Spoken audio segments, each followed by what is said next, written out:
પતિ પત્નીના સંબંધોને લાંછન લગાડતી વિચિત્ર સત્ય ઘટના. પ્રથમ રાત્રે જ પતિએ એવું તે શું કર્યું કે પત્નીએ સરેઆમ ફરિયાદ કરવી પડી અને ચકચાર મચી ગઈ. લગ્ન સંબંધ એ પતિ પત્નીના વચ્ચેના સંબંધ નથી હોતા, પરંતુ બે ફેમિલી કુટુંબો વચ્ચેનું પણ જન્મોજન્મનો સંબંધ હોય છે અને તે ખૂબ જ પવિત્ર અને સન્માનજનક એક સંબંધ ગણાય છે. પરંતુ ઘણા લોકો આ સંબંધને એવી રીતે દાગ ધબ્બા લગાવી દે છે કે તેને ધોવા મુશ્કેલ જ નહીં પરંતુ અશક્ય જેવા હોય છે, અને આવા લોકો ઉપર ફિટકારની લાગણી રહ્યા કે થયા વગર રહેતી નથી. એક યુવતીના લગ્ન ધામધૂમથી થાય છે. કુળભરી કન્યા હંમેશા પોતાના મનને આશા અને અરમાનો લઈને સાસરે જતી હોય છે કે તેને ત્યાં સુખ, આનંદ અને ખુશીનો મહાસાગરમાં હિલોળા લેવા મળશે અને સાથે સાથે તેનું જીવન આનંદ, કિલ્લોળ અને મોજ મજાથી ભરપૂર થઈ જશે.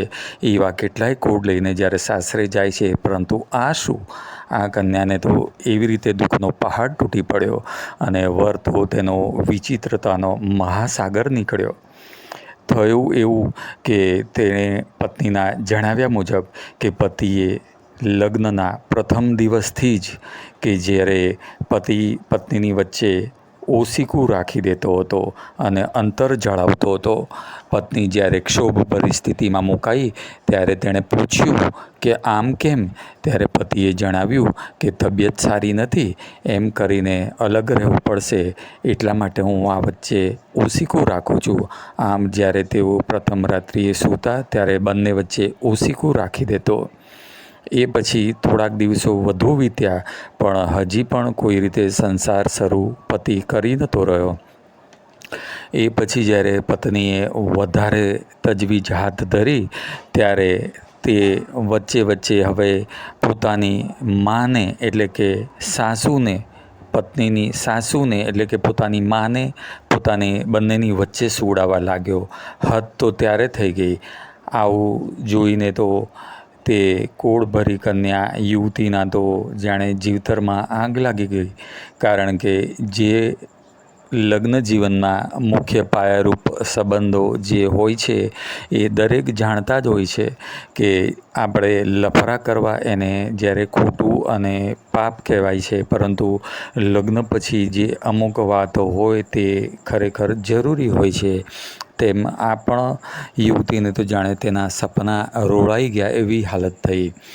આમ હવે પતિએ શરૂઆતમાં તો બીમારીનું બહાનું કાઢ્યું, પરંતુ હવે ઓશીકું મૂક્યા અને પછી પત્ની એની સાસુને એટલે કે પોતાની માને જ વચ્ચે સુવડાવતો કોઈ વાર.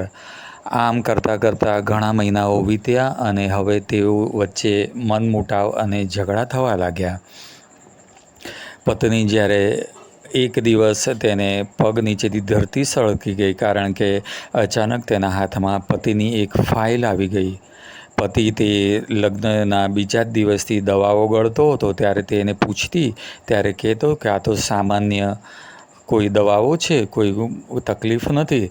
પરંતુ પત્નીના હાથમાં પતિની ડૉક્ટરની ફાઇલ આવી ગઈ, જેમાં તેને કિડનીની કોઈ મોટી બીમારી હોવાનું અને બંને કિડનીઓ ફેલ હોવાનું અને પતિ તો જાણે તેને વારંવાર શુદ્ધિકરણ લોહીનું કરાવવું પડતું હોય તેવી બીમારી હતી. તેવું જાણીને તે ચોંકી ગઈ અને તેણે ફરિયાદ કરી પતિને અને તેના ઘરવાળાઓને કે તમે અમને પહેલાં કેમ ન જણાવ્યું કે પતિને આ પ્રમાણની તમારા દીકરાને ગંભીર બીમારી છે.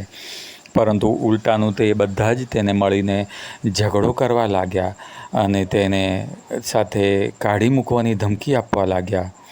સાથે સાથે તેને ઝઘડો એટલી હદે વધી ગયો ત્યારે તેણે પિયરમાં વાત કરી પત્નીએ પિયરમાં વાત કરી તો પતિએ તો તેને ધમકાવી.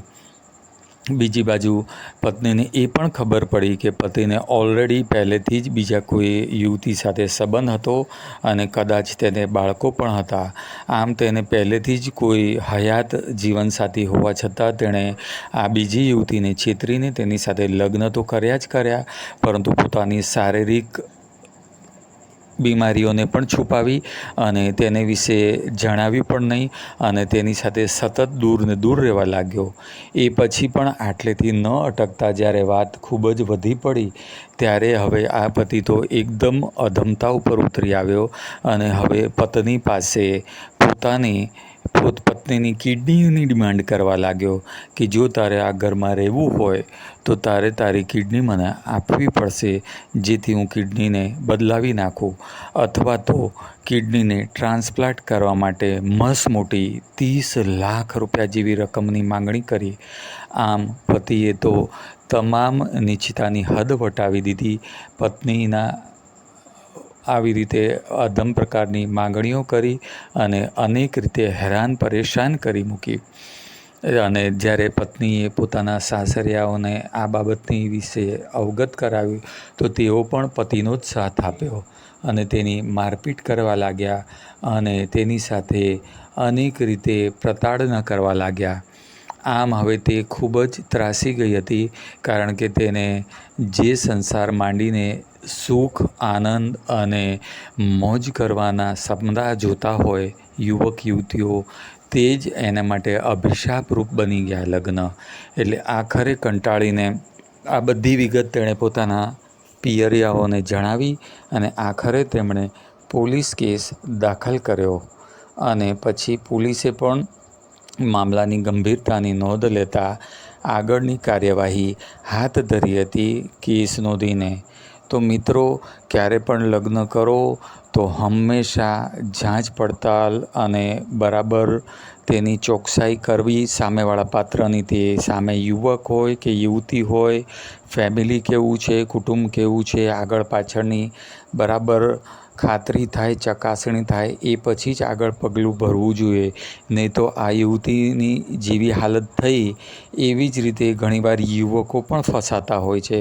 તો હંમેશા આગળ પાછળનું બરાબર જોઈ જાણી વિચારીને જ આગળ વધવું જોઈએ, નહીં તો આવી પરિસ્થિતિ આવી શકે છે. આ યુવક અને તેના કુટુંબીજનો સાથે શું પગલાં ભરવા લેવા જોઈએ કાયદાએ, તેમની ઉપર શું સજા થવી જોઈએ, તે આપનું મંતવ્ય કોમેન્ટમાં જરૂરથી જણાવજો. વિડીયોને લાઈક કરજો, ચેનલ સબસ્ક્રાઈબ કરજો અને બેલ બટન દબાવવાનું ના ભૂલતા. કમેન્ટમાં 2 શબ્દ જરૂરથી લખજો. જો તમે વિડીયોને લાઈક કરો છો, ચેનલ સબસ્ક્રાઈબ કરો છો અને કોમેન્ટમાં આપનું મંતવ્ય જણાવો છો, તો વધુને વધુ લોકો સુધી આવા જાગૃતતાસભર આંખો ખોલનારા કિસ્સાઓ પહોંચે છે અને લોકોમાં એક પ્રકારની સતર્કતા અને પોતાની આંખો ખુલે છે અને લોકોમાં અવેરનેસ વધે છે. લોકો ખોટી રીતે ફસાતા અને ગુનાઓનો ભોગ બનતા અટકે છે. તો એ રીતે પણ આપણે સહાયરૂપ બની શકીએ, ફક્ત વિડીયો લાઈક કરીને અને કમેન્ટમાં 2 શબ્દ લખીને. વિડીયો જોવા બદલ તમારો ખૂબ ખૂબ આભાર. ધન્યવાદ. નમસ્કાર. આપનો હર ઘડી હર સમય શુભ રહે. આભાર.